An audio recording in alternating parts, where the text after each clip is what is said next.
গ্রামের লোকের চিকিৎসা আর শহরের লোকের চিকিৎসা একই রকমভাবে করতে পারলে সেটা মানুষের মঙ্গল, তাতে মানুষের হয়রানিটা কম হয়।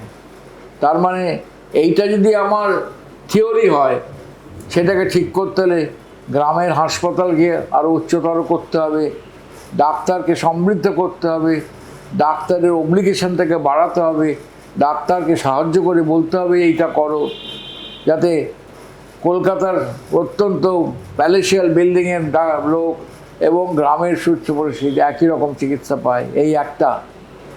দ্বিতীয় জিনিস, ডাক্তারি চিকিৎসা একটা শিখেছি, prevention is better then cure. হ্যাঁ, সেই প্রিভেনশনটাকে যতটা সম্ভব দৃঢ় করে, অনেক অসুখ আছে এখনো পর্যন্ত যাকে আমরা বলি ট্রপিক্যাল ডিজিজ, ঠিকই। সেগুলোকে থামিয়ে দিতে হবে। তৃতীয় জিনিস, আজকে মানুষের অসুখটা শুধু ইনফেকশন থেকে নয়, মানুষকে শিক্ষা দিতে হবে যে জীবন চলার পথে আমাদের অর্থ উপার্জনটা যেমন বেড়েছে, স্বাস্থ্য রক্ষা করার দায়িত্ব আমাদের। স্বাস্থ্য রক্ষা করার দায়িত্ব শুধু ডাক্তারের নয়, সরকারের নয়, প্রতিটা মানুষের।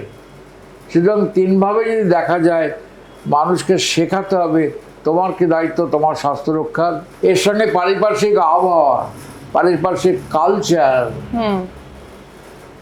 এবং ছোট বয়সে ইয়াং জেনারেশনকে শিক্ষা দেওয়া যে culture to respect for elders, ঠিক, to follow the rules of the game, যাতে করে তুমি মানুষ হতে পারো। শুধু নম্বর পেয়ে হাইলি কোয়ালিফাইড হয়ে লাভ নাই, কারণ তোমাকে আসতে হচ্ছে মানুষের সঙ্গে অ্যাজ এ ডাক্তার হিসেবে। অন্য প্রফেশনেও আসে, আমি ডাক্তার হিসেবে বললাম, তোমার ডাক্তার হতে হলে তোমার দরকার নিজের গঠনমূলক, শুধু নলেজ হলে হবে না, নলেজের সঙ্গে সিস্টেমের সঙ্গে তোমাকে খাপ খাইয়ে চলতে সেই ধারণাটা তৈরি করতে হবে। এবং সরকারের কাজ বিরাট কঠিন। আমাদের রুরাল আরবান ডিফারেন্সটা একটা তার মধ্যে অন্যতম। সেটাকে যতটা ছোট করা যায় তত ভালো।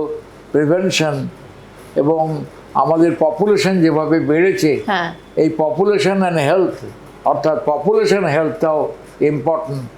সেটা করতে হলে সরকারকে সেইভাবে এগোতে হবে।